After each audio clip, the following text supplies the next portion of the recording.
Today we're going to talk about your health and well-being from the perspective of the International Well-Building Institute. Now, this was a company that was created out of the mindset of a gentleman called Paul Scialla, who had a successful career on Wall Street and started asking the question when he got involved with real estate: why isn't anybody thinking about the people in a building? Why are we all focused on the green aspect and the sustainability aspect and the LEED aspect of a building? Why aren't we talking about the largest cost of a building, which is the people? So in 2002, for the very first time, he put two people in a room, a doctor and an architect. And he said, if you could dream up preventive medical intentions that will have a positive impact on the people in this room, what would they look like? So let's look at what those two people answered. But more importantly, let's fast forward to 2010 and add 103 people to those two people. And let's see what 105 people answered. Because 105 people were involved in a 7-year study of answering the question, how can we make this room healthy for the people working in a room? Because working in an environment which has a roof over your head is not conducive to your health. So let's look. There are 7 concepts that were identified: air, water, nourishment, light, fitness, comfort, and mind. They affect 11 areas of our body, according to the International Well-Building Institute. Everything from the respiratory system, to the immune system, to the cardiovascular, to the skeletal, to the urinary, to the endocrine. All of these systems are being impacted positively or negatively by the environment that you're working or that you're functioning in. It could be you're functioning through a spin bike session. It could be that you're relaxing in a spa. It could be that you're reinforcing something in terms of education and learning. Could be you're in a healthcare facility, or could be just in an office environment. But all these areas have a roof over our head, so how do we make it healthy? Let's look at these 7 concepts. The first concept is air. The number one cause of premature mortality in the world today is poor air quality. In fact, air has been measured to be worse, 4 to 5 times worse, indoors than outdoors. So why should we care? Because we should care, because we breathe a lot of air. We breathe 4,000 gallons of air a day. Now, if you're breathing 4,000 gallons of air a day and you're not focused on your air quality, perhaps now's a good time to start thinking about it. So start opening windows to bring more and better quality air in. When we're at home or offices, let's make sure we're looking at our filters and we're changing our filters regularly. Let's reinforce plants. Let's put plants and biophilia because they infuse and increase the air quality. So let's look at what we're bringing into our environments that we're buying that could have a negative impact on our health and well-being, because there are certain materials that are used with some products in terms of where they're manufactured. The materials, the fabrics, the actual wood, whatever it is, that's actually manufactured with chemicals that when they're put into our environments have a negative impact on our immune, respiratory and cardiovascular system at a minimum. Now let's look at water.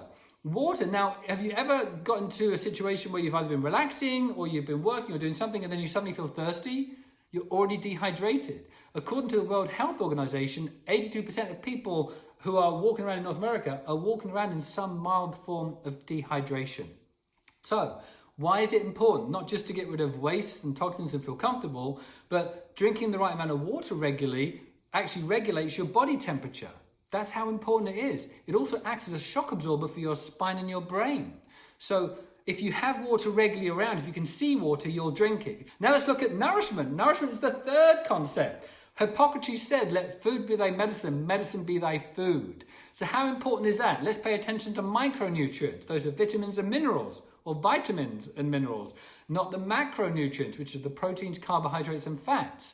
That's important. Let's reinforce fruits and vegetables whenever we can, because according to the World Health Organization, they will help to support and reduce cardiovascular disease and type 2 diabetes. They'll also reinforce just better improvement and functioning of your immune system. So all these things are supporting quality of life just by what you're putting into your body. So now let's look at the amount that you're putting into your body. Now, according to Dr. Michael Rosen from Cleveland Clinic, portion sizes have doubled since 1950. So, I mean, let's think about what it is that we're about to eat and how much it is. Do we really need all that food? Because that's causing a huge amount of issues, not just obesity, but heart disease, type 2 diabetes, and everything. So let's limit our portions. Now let's look at the fourth concept, which is light. Light is like medicine. So if you're working in an environment where you're trying to be productive, you're trying to be creative, you're trying to give your all, optimum, and the lighting is not daylight, then you're producing more melatonin in your system that's actually trying to get you ready for sleep.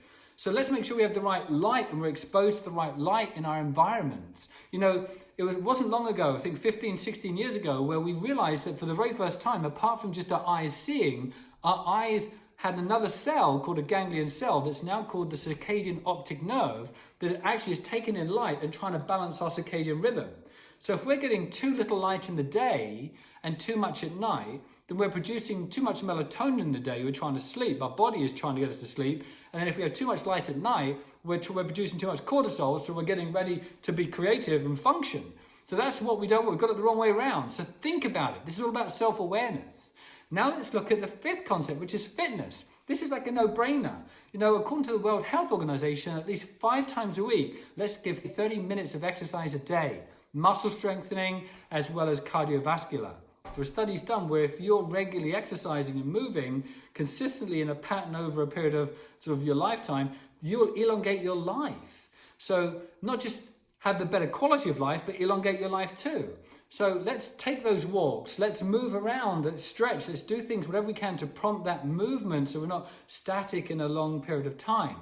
Now let's reinforce comfort. Now comfort is in the form of, you know, what we're hearing. So just again, self-awareness, noise levels are going to have a negative impact on our body.